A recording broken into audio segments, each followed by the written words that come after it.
దేశవ్యాప్తంగా మావోయిస్టుల ఏరివేత కోసం కేంద్రం చేపట్టిన ఆపరేషన్ కగార్ ఉధృతంగా కొనసాగుతుంది. ఇప్పటికే కీలక నేతల్ని పోలీసులు వరుసగా ఎన్కౌంటర్లతో మట్టుబెడుతున్నారు.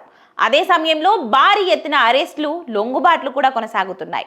ఈ నేపథ్యంలో మావోయిస్టులు సంచలన నిర్ణయం తీసుకున్నారు.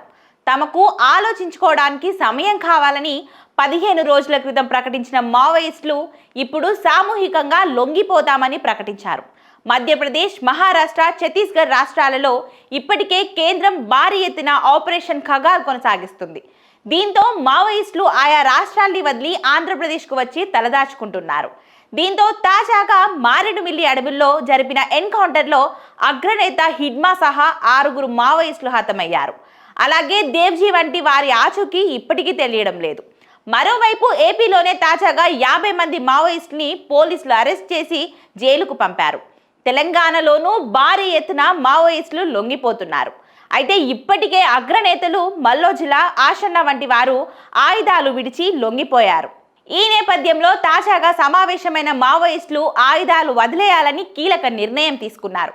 అయితే ఇందుకు తమకు కాస్త సమయం కావాలని కోరారు.